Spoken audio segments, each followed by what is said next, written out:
Hey, hey, we are right next to Raymond James Stadium where you see the Bucs practicing. We are at One Bucs Place, the Buccaneers training facility.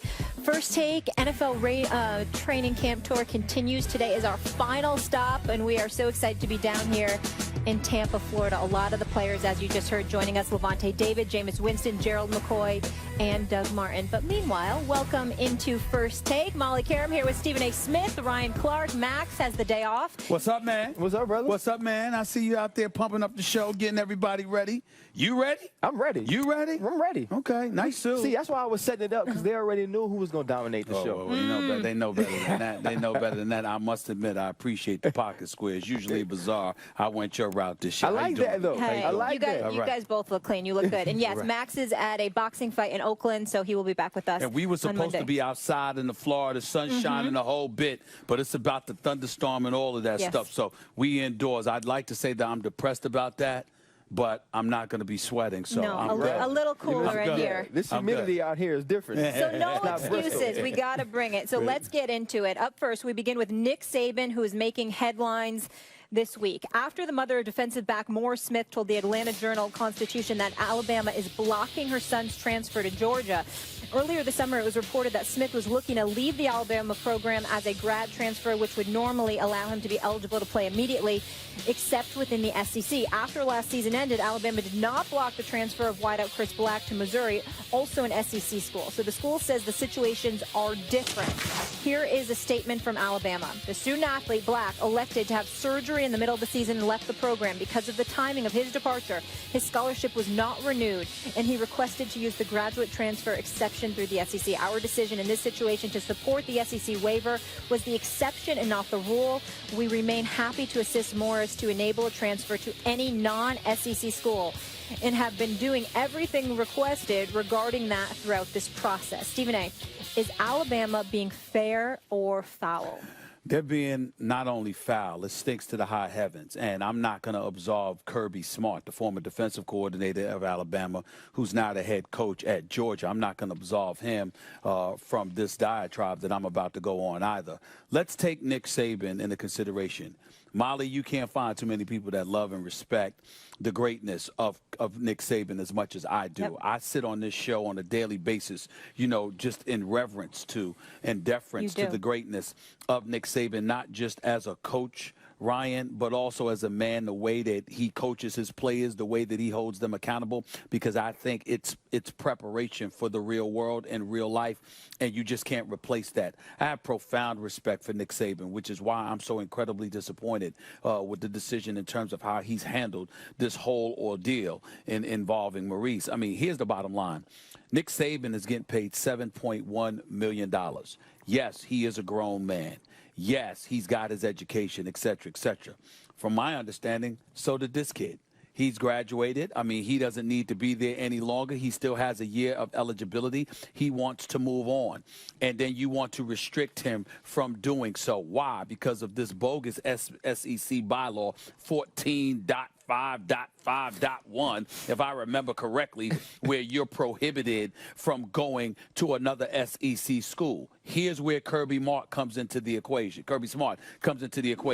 Well, if the player is prohibited from going to another SEC school, how come Kirby Smart, who was a defensive coordinator under Nick Saban at Alabama for the last 8 years, how come he wasn't prohibited from going to get the job at the University of Georgia? I hear a lot of people talking about the players. I don't hear them talking about the coaches. I don't hear them talking about the ability to move. You're talking about a competitive advantage. Excuse me, who's going to have potentially more of a detrimental impact if they go to a competitor? Is it going to be Maurice Smith, or is it going to be Kirby Smart against Nick Saban's Alabama Crimson Tide? You had no problem letting him go there, by the way, to collect $3.75 million a year over the next 6 years. And so from that level, it's obviously flagrantly hypocritical when you take into account the fact that you're looking at an NCAA that sits up there and wants to say Athletes are athletes. It's a recreational activity. They're just like any other student, but then you want to treat them like an asset. You know, like Jay Billis, our great college basketball analyst on ESPN, always says he considers this transfer restriction the equivalent of a non-compete provision with an employer. Okay, well, the bottom line is that you keep saying that the players are not employees. They are athletes, they are students, they are amateurs, etc. And yet here again is a flagrant example of you being hypocritical and violating that in terms of the NCAA.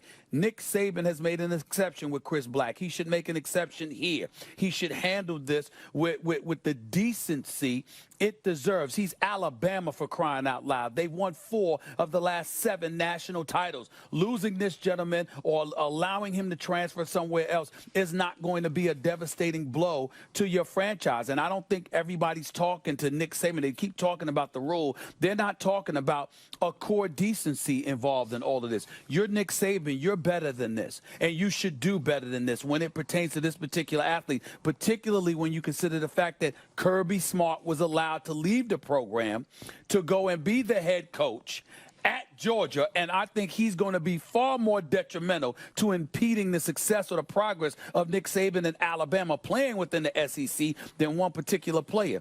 And then the last point that I'd like to make before I get to you, Ryan, is getting to Kirby Smart. Again, he's going to make $3.75 million. Think about this. We're talking about the SEC here, talking about a player. Their TV deal alone is $347 million. They get additional $17 million for the NCAA tournament. They get an additional $112 million for bowl games. All totaled, their TV deal, just the SEC conference, their TV deal, although it's not just football, it's all sports, their TV deal is $476 million. That's $90 million more than any other conference. And you're going to give us this transfer restriction? And then you got Kirby Smart at Georgia with this kid, A.J. Turbin. Okay, you don't want him, or you don't want him to go to the SEC. But then you're going to sit up there and say, well, you could go to other schools in Florida, but not Miami, not Florida State. I mean, are you kidding me? You got a lot of nerves, a lot of gall. There is something that needs to be done. We all need to step up and speak out against the SEC conference, speak out against Nick Saban and Kirby Smart on this issue. I'm in no way denigrating the greatness as a coach and as a man of Nick Saban. I'm only talking about this one particular issue as it pertains to transfer restrictions. The SEC, Kirby Smart, and more so at this moment, Nick Saban need to be called on the carpet because this is flagrantly wrong. See, so here's the thing. For me, I agree with you. The SEC, this is a rule, and wherever it's buried in the papers or buried in the rules and regulations of the SEC, I think it should be scrapped. I think if a kid finishes school, gets his degree, he should be able to go wherever he wants to. Nick Saban isn't wrong. Kirby Smart isn't wrong in the sense of this one kid or in the sense of Kirby Smart going to get his money. I totally agree with you on A.J. Turbin about him not being able to go to Miami, which is where his former coach, Mark Richt, went. Georgia Tech, he can't go there because it's an opponent of Georgia, a rival of Georgia, him making that decision. But as far as the SEC, unless the SEC changes their rules, unless the NCAA changes their rules, Nick Saban is in full within his rights as far as a coach, as far as a member or an employee of Alabama, the University of Alabama, to keep this kid from transferring anywhere he wants to. And if you look at the Chris Black situation, what we didn't speak of, Chris Black was smart. When he decided to put his papers in and he decided to leave, it was the week they were playing LSU. And you remember, I was on that show this week, and we were talking about Leonard Fournette maybe going up there and winning the Heisman Trophy that week. Can Derrick Henry get in the race? LSU was coming in undefeated and number 2. Alabama coming off of Ole Miss. They just didn't file the papers to deny. You have 7 days to do it, and Alabama just didn't do it. And that's why he was allowed to go to Missouri. The thing that Nick Saban's fighting here, he's not fighting Maurice going to this school.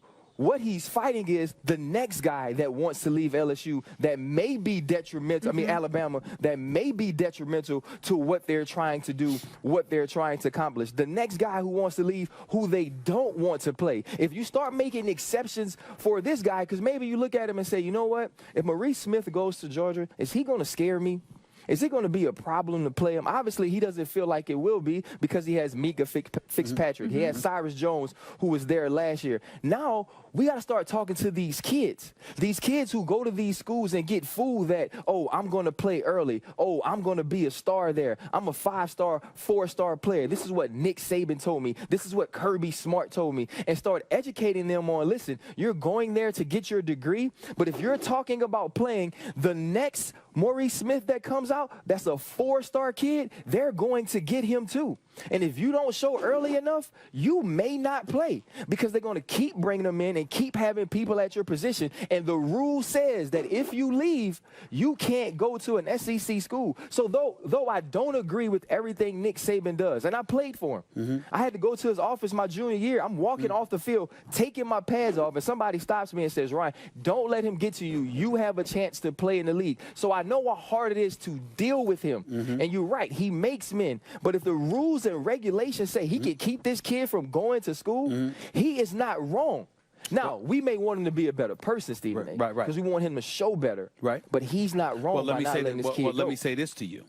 And I'm very surprised and, dare I say, disappointed, Ryan Clark, that you wouldn't agree with me on this particular situation. But I'll forgive you because I'm here to educate, my man. Let me ask you a question, Ryan Clark. Are you familiar with the Alabama program prior to the Nick Saban era? I am. I played. So some dude named Mike Schuler had 4-9, 6-6. He had a 10-2 season. He went 6-6 his last season there. Mike Schuler. He said before he was gone, right? He's got some restaurants. That sounds really familiar. Mike Schuler, right? But not only that, where did Nick Saban, of his 5 national championships on his resume, where did the first one come? Came at LSU? Yeah, came at LSU, right? That's where you play, right? Came at LSU, right? I'm sorry to refresh my memory because I might be a bit foggy here. Because far be it for me to assume that I know any football compared to the likes of you and others. But isn't the LSU Tigers in the same conference as Alabama? Yes. So in other words, it's okay for the coach to ultimately, even though he didn't go from LSU to Alabama, it's okay for a coach in the SEC, like Kirby Smart, to go from one program to the other within the conference. But it's not okay for the players because, by God, we want to make sure that we protect a competitive advantage. I'm saying to you, Ryan, I understand that he's not breaking any rules here. I understand that in terms of the letter of the law, particularly with SEC bylaws, that Nick Saban is totally inoculated from all of that. He is protected. I get that. But there is a difference between being within your right and being righteous. And the Nick Saban that I know not only is known for being righteous, but self-righteous on many occasions because he does not hesitate to preach about what's right and wrong and the things that we should be doing and the things that we shouldn't be doing. This man is a football coach. He's a 5-time national champion. He's won 4 of the last national championships at Alabama. And this is the same guy that will take time out of his busy schedule because he's loaded with a busy schedule and will take the time out to chew out the media on any different day because of what he believes. But here you are conducting yourself, hiding behind the SEC bylaw in order to do something you must know is unrighteous. Because I got news for you. Nick Chubb or somebody could elect to transfer from Georgia to Alabama. They'll be stopped. Who's more valuable, Nick Chubb or Kirby Smart, if Kirby Smart can coach? Who's more valuable, Derrick Henry when he was at Alabama or Nick Saban? It's Nick Saban. An elite coach could, in all likelihood, do more damage to the opposition than one in particular player. But they let them go. They let them go, not only get and leave a program to one another, but get paid lovely for it. You're talking about 2 different things, though, and you're asking Nick Saban to be righteous. You said it right. He's self-righteous. He does what Nick Saban thinks is right. He doesn't do what he thinks is right and black and white for us to understand. But that's exactly where I'm going. That's not what he does. I'm saying he should believe that this is right. He should believe that black, just like you let him transfer, he should believe that this is the right thing to do for Maurice Smith. That is what I am saying. Right, but he's not going to believe that because he looks in the future. The reason he wins is because it's not about today. It's about what he sees coming in the future. And if you let these kids leave, now, if the SEC changes the rule, we would would have a different conversation. I would have a different conversation. Right. I have a child that I want to get this opportunity one day. Okay. And I'm going to educate him before he goes. When you make this decision, make it knowing what the consequences can be down the road. Because I'm not expecting Nick Saban to be righteous. But check this out, I'm not Ryan. expecting him to not leave Miami in the night and go be the coach at Alabama. Because I've seen him do stuff like that. But you seen him do it. I've seen him leave LSU after saying he wasn't. There you go. So why am I going to expect him to be righteous today? Wait a minute. Because you're a kid and you don't know better. Because that kid that was 14, 15, 16 years old, looking at him as not the grown man that Ryan Clark is. So he's not going to see the forest from the trees and recognize what I don't want to call it duplicitous. I don't want to call it corrupt. I don't want to say the wrong word here. But they're kids for a reason. That's why when you walk into a house, you say, I'm walking into that parent's home. I'm making sure I talk to those parents because I want them to know that their son is going to be in good hands with me. I'm saying you can't expect a kid to see the forest from the trees the way we do as adults. So if you are Nick Saban or any other coach out there, I do expect you to be righteous, not just self-righteous. I do expect you to sit there and go like this. You know what? I don't want this guy to leave. It would be, something detrimental to us. But you know what? I'm a coach here for a reason. I'm getting paid $7.1 million. I'm Kirby Smart. I'm getting paid $3.75 million.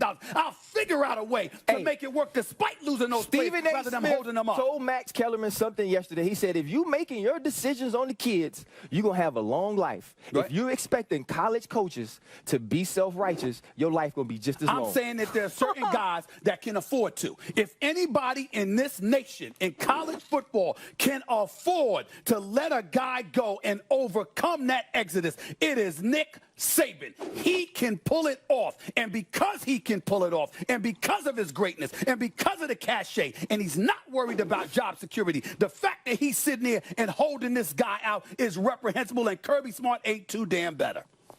First take hot out of the gate from Tampa, our Super Bowl champ over here bringing it too. When we come